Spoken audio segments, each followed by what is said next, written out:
CSP is celebrating its 20th anniversary and you get the gifts. Stop by CSP's booth 2152 at the NAC show as the first step toward winning prizes worth $10,000. CSP will be handing out our 20th anniversary tote bag to retailers with some very special contents. First, check out the product samples and promotions from suppliers. Then you'll find a raffle book containing coupons from our participating 20th anniversary tote bag sponsors that could win you $500 cash or a weekend for two, including airfare, at a Starwood resort. It's our anniversary, but you're the winners. Hi, I'm Abby Westra with CSP TV. I'm here in Atlanta at the NACS 2010 show.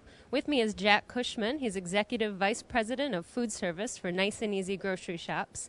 Now, Jack was just in the workshop on Foodservice Financials, talking about different metrics and ways to run your business a little bit better in food service category. Now, Jack, one question that we hear time and time again is about factoring food waste. How can operators better factor their food waste? Do you have any sort of tips or helpful advice you could offer for them? Sure. There's that question always comes up, and it's really about shrink.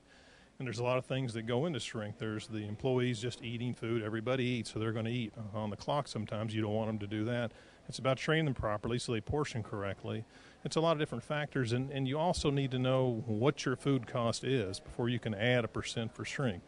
If I had to give a number, I would say 8%. But then again, that 8% varies because if you have a grab-and-go business model for your food service, you're probably going to experience more shrink. If you have a made-to-order program, you really shouldn't have much shrink. So those are the key elements. Absolutely. Now, you have a very sophisticated, well-established food service program. That being said, what's your most crucial food service metric? It really is food cost, because food cost, if you look at it as gross margin, it's about 50-60%. Okay, so you really have to watch that. You have to make sure people are trained. You have to make sure you're buying right. Don't forget about that. You've got to look at the different indices. Sometimes the poultry market goes up. The coffee market has been really going up lately. You've got to look at these things, and you have to be diligent. When do you need to take a price increase?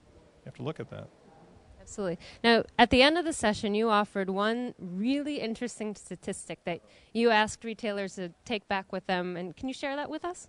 Yes, I think it's very eye-opening, because if you look at the National Restaurant Association data on food cost, what they get for their members in the QSR type business model, the quick service restaurant model, they're experiencing a 17% better food cost, or better margin, you can look at it either way, than NACS is showing on their statistics. So that's a pretty big gap, and there's a lot of reasons for that.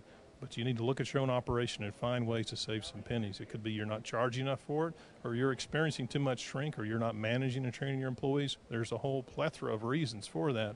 But as long as you know that big number is out there, there's a lot of money we're leaving on the table. All right. Thank you very much, Jack. Now let's talk to some attendees about what they thought of the session. The main idea that I'm taking away is doing some metrics on all the main issues for my operation. In this case would be doing the metrics on basically the labor, which is my biggest percentage of cost in my operation. Probably the best thing is that if you're going to go into this endeavor of a hot food service, that you need to pay attention to the details. It's not something that you can just jump into and hope it takes off. And that's kind of opening my eyes. I'm thinking about going into that in a lot of detail, but I'm going to have to do some second thoughts, because, again, if you don't have the proper management team in place and the proper controls, it's going to cost you in the long run. It was wonderful.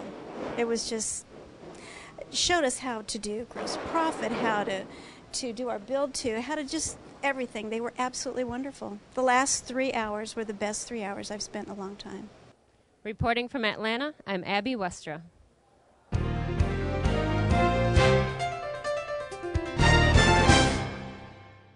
CSP is celebrating its 20th anniversary and you get the gifts. Stop by CSP's booth 2152 at the NAC show as the first step toward winning prizes worth $10,000. CSP will be handing out our 20th anniversary tote bag to retailers with some very special contents. First, check out the product samples and promotions from suppliers. Then you'll find a raffle book containing coupons from our participating 20th anniversary tote bag sponsors that could win you $500 cash or a weekend for two, including airfare, at a Starwood resort. It's our anniversary, but you're the winners.